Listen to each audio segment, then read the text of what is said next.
5 games in the NBA today on a Sunday. We're going to go through all of them, but we start tonight in Boston. Celtics hosting the Timberwolves tonight. No Anthony Edwards again for Minnesota. An important duel for both teams as the Celtics try to maintain the 2 seed. For the Timberwolves, they come into tonight's game in 6th place in the West. Do they have any chance in Boston? Julius Randle with the early mid-range, but the Boston 3-party getting started early tonight. Jaylen Brown with the early 3, end of the first, Celtics up by 7, Pritchard on ice skates. Second quarter now, Celtics up by 12 and not looking too great for Minnesota. Derek White, the deflection, the steal, and then Baylor Shireman, the 3. Minnesota not going away quite yet, down by 11, Bones Highland for 3. Midway through the second, now Minnesota has it within 3, and how good has Ayo Dosunmu been for this group? Dosunmu hits a 3 to tie the game. Literally seconds later, look who it is. Ayo Dosunmu, just a winning player. Final seconds in this first half, it's all tied up. Ayo doing his thing, as is Bones, getting busy. First possession of the third quarter, we've yet to see Jason Tatum score a field goal until now. Downhill he goes. Sometimes all you need to see is one. Now Tatum again moments later snaking the screen and he's got a triple. 4 minutes to go in this third quarter. Minnesota down by 6. They need a response and Jaden McDaniels providing it. Minute to go in this third. Minnesota down by 3 and look who it is again. Bones is carrying them. Fourth quarter we go, still down by 1 and it's still Bones getting busy. Now Minnesota in the driver's seat. They have a 7-point lead and Naz Reid extending it. The second half, especially this fourth quarter, was just Minnesota throwing haymakers. Minnesota up by 14 late in the fourth. This fourth quarter is exactly why it is so difficult for me to give up on this team. Celtics lose by 10 tonight. Minnesota picks up one of their signature wins of the season and Bones with 23 more. That's been the blessing in disguise in Anthony Edwards' absence. Ayo and Bones have truly been unleashed, and this duo is going to help them a lot come playoff time. Next up, we go to Denver, a Sunday matinee between the 5-seeded Nuggets and the 9-seeded Blazers, who are tied for the 8th seed. Obviously, needless to say, this is an important game for both teams. The Blazers have won 3 in a row coming in. Donovan Clingan with an early 3 to start the night. I don't think Nikola got the memo because Clingan has another. Denver up by 4 though early in this first, and it seems like everybody's on fire. Cam Johnson has found his swag recently. Midway through the first, Denver up by 5, and this dude has 4 threes in the first quarter alone. Right now, that's Donovan Curry, not Donovan Clingan. Denver up by 3. Welcome back Peyton Watson tonight for the Nuggets.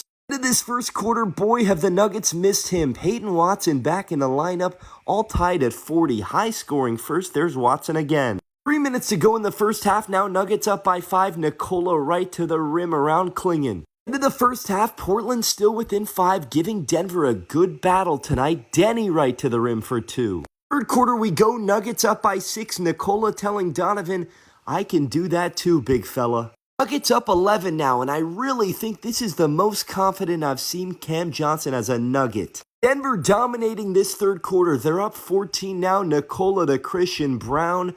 They're all firing tonight. Fourth quarter we go. I know this team has looked shaky for a large part of the second half of the season. Remember, today was the first time they've been fully healthy as a group. Nuggets beat the Blazers 128 to 112, 22, 14, and 14 for Nikola. Nuggets moved to 44 and 28, and by the way, today was the first time since November 12th that the Nuggets were fully healthy. I'm still not ready to give up on them. Team that's right behind them in the standings, Phoenix is stuck in 7th for now. Suns hosting the Raptors tonight. The Suns are ice cold. They've lost 5 in a row, but they're red hot to start this one. Jalen Green getting them started midway through this first. It's the rookie, Rasheer Fleming, the steal, and the and one the other way. Late in the first, Suns up 14. This looked like a Phoenix team that was frustrated with all the losing they've had to endure recently. Second quarter now, Suns up 15. What are you supposed to do when Jalen Green is hitting baseline fadeaways like that? Raptors down by 12 now. Remember, Toronto coming into this game with a whole lot to play for. They better wake up quickly. Kobe Walter with a 3 there, but Suns up 11 still. Ryan Dunn, the defense, and the hammer. Early in this third quarter, Phoenix's lead is still 16, and they're still adding to it. Booker to Jordan Goodwin in the corner. Suns up 21. I keep trying to tell you guys every time they play, this team has the ingredients to be a sneaky, pesky Cinderella type of team come playoff time. I know they lost 5 in a row, but remember, they're doing this tonight without Grayson, Royce, Mark Williams, and Dylan Brooks. Suns destroy the Raptors today, 120-98. They're back in their winning ways. They might be stuck in the 7 seed, though, permanently the rest of the season. Toronto might be too. Let's go out east now tonight, where we had the Knicks hosting the Wizards. Jalen Brunson starts it with a mid-range. The Wizards got into it yesterday with the Thunder, and they kept that game close through 3 quarters. Knicks up by 5 midway through the first. They're trying to make sure that the Wizards don't keep it close with them tonight. Brunson, the pullback triple. Knicks up 8 now, late stages of this first quarter, and it's Josh Hart's turn. Remember, he went 5 for 5 from 3 the other day. Midway through the second quarter, Knicks up by 5. Alvarado, the hustle, deflecting it right to Hart and 1. This first half, Knicks up by 12. Remember, their last game was a 1-point win in Brooklyn. Karl Anthony Towns was dominant in that win. Cat keeping the good vibes rolling today at home. Wizards fought as hard as they could, but they're just not ready to compete with teams like this. I wonder what this matchup looks like a year from now. Knicks dominate the Wizards 145-113. Karl Anthony Towns, my player of the day, with 26 and 16. Last and honestly probably least tonight, we have the Nets and the Kings in a tank fest from Sacramento.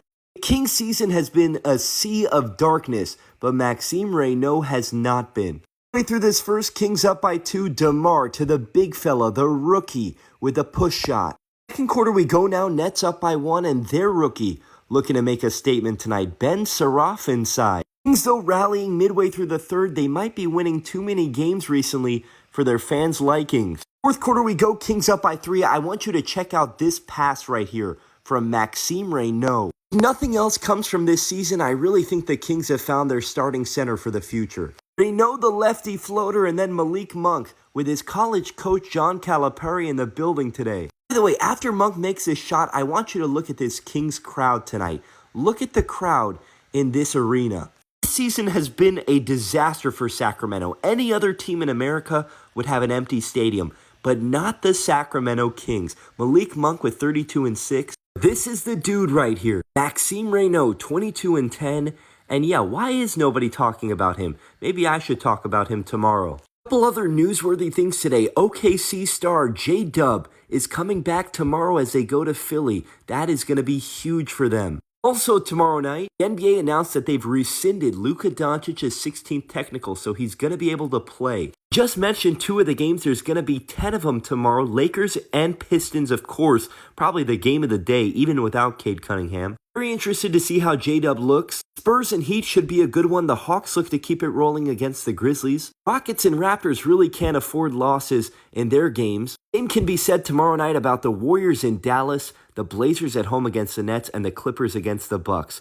Everybody that's playing a tanking team right now really needs to get the job done and win.